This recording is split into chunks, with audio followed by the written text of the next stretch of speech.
Salut la Team Faster, j'espère que vous allez bien. On va analyser aujourd'hui la vidéo, enfin du moins l'entraînement de l'équipe de France 72 heures avant leur quart de finale face à l'Angleterre. C'est en salle, on va décortiquer tout ça. Je vais vous donner le but de cette séance et comment vous pouvez-vous à votre tour reproduire ce type d'entraînement. C'est parti, on attaque.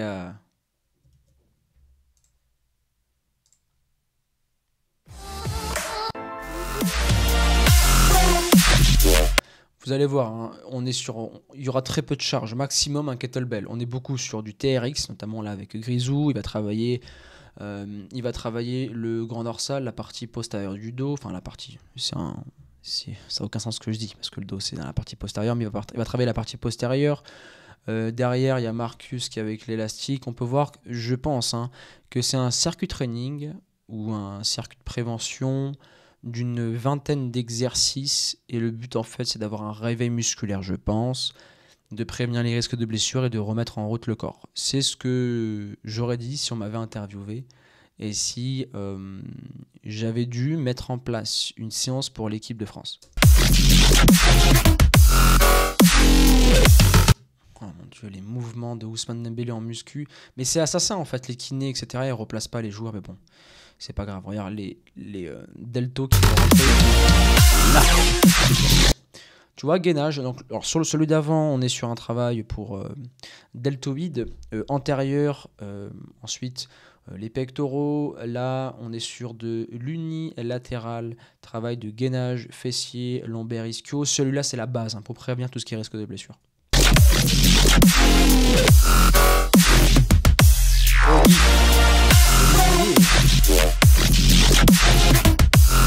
Voilà, je t'avais dit, là c'est les dips. Ils m'ont fait un circuit général, un full body de tout le corps. Donc là derrière, Steve travaille trapèze, deltoïde. Marcus, il est sur l'exercice d'Ousmane de tout à l'heure.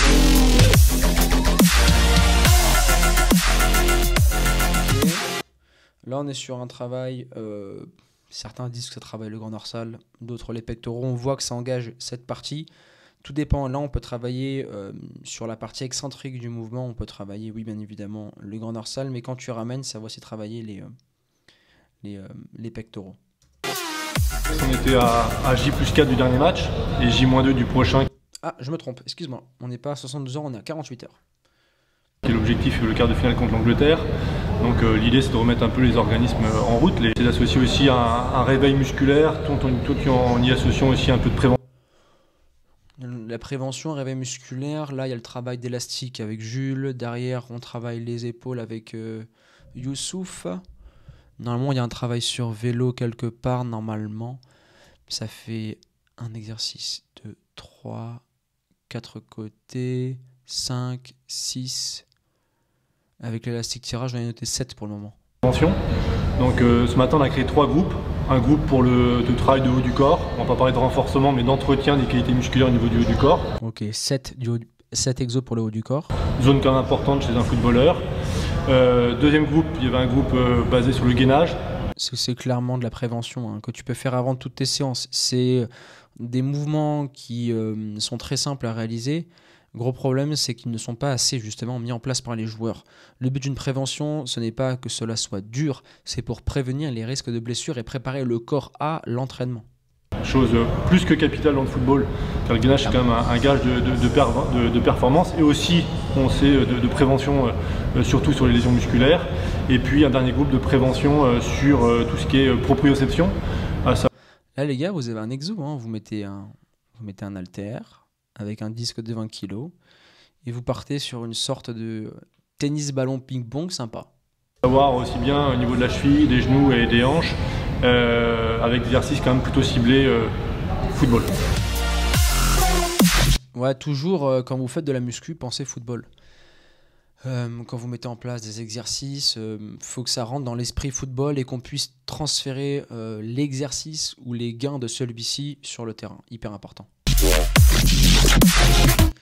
Est-ce qu'il y a d'autres exercices qu'on peut voir? Non, tout est là. Vous avez tout le circuit en perspective, hein.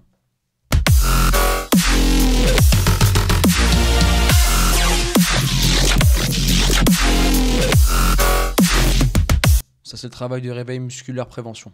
Vous verrez, dès que vous voyez dans cette vidéo-là, dès que vous voyez du tapis rouge, vous savez que c'est la prévention. C'est le premier gros de travail, après c'est le haut du corps.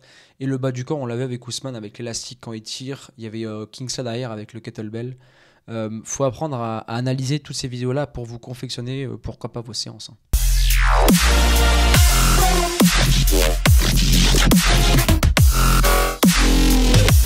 Ok, ils mettent que 20 secondes de travail. Normalement, en prévention avant séance, quand tu es hors compétition, c'est 1 minute. Oui, des exercices pour le haut du corps, tout ce qui est renforcement du plan antérieur et du plan postérieur.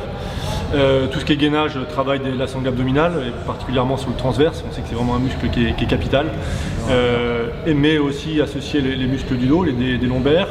Et puis la proprioception, hein, c'est un travail qui est basé sur les déséquilibres pour justement essayer de stabiliser tout le côté articulaire. Un peu ce qu'on appelle le travail de l'ombre. En fait, il y a le travail de terrain qui est spécifique au football, et puis il y a tout ce travail-là qui est capital, parce que ça permet de travailler sur certaines faiblesses sur certains joueurs, travailler la prévention, parce qu'on sait aujourd'hui que la prévention c'est quand même quelque chose de capital. Éviter que le joueur se blesse, et l'idée c'est de travailler, ni trop ni pas assez, parce que si on ne travaille pas, obligatoirement on prévient un peu moins. C'est ce que je disais, je sais plus si c'est dans cette vidéo ou dans l'autre, que les footballeurs veulent toujours se mettre dans le rouge à chaque séance, être toujours à bloc, le no pain no gain des idiots que j'appelle ça. Faut toujours gérer l'intensité par rapport au match du week-end, savoir en mettre beaucoup et parfois savoir gérer. Soit tu prends un prépa physique, soit tu passes des mois, des semaines et des années en faisant des erreurs et des blessures bêtes que tu peux éviter, mais au moins ça te fera de l'expérience. Et si on travaille trop, on le charge trop, donc on s'expose à la blessure. Donc c'est un savant mélange de tout ça, mais c'est important. C'était la bonne fenêtre pour le faire.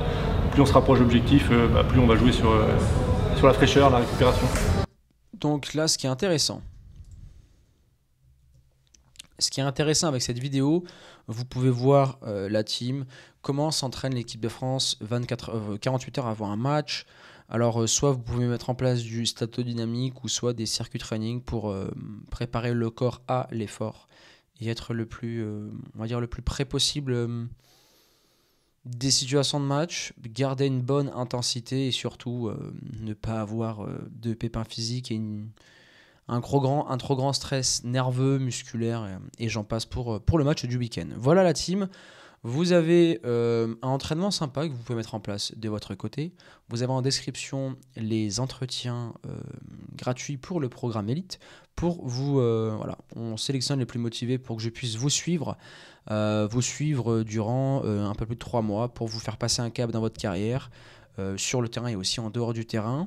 Vous aurez d'ailleurs mon numéro perso, on pourra échanger ensemble tous les jours, répondre à vos questions. Et aussi, pensez à vous abonner, activez la cloche des notifications, donnez-moi d'autres idées de vidéos en commentaire, des reportages, des reviews, des entraînements ou encore des sujets qui vous intéressent et qui pourraient vous permettre d'être meilleur sur le terrain. La Team Faster, on arrive à la fin de cette vidéo, je vous laisse là et on se dit à très vite, ciao.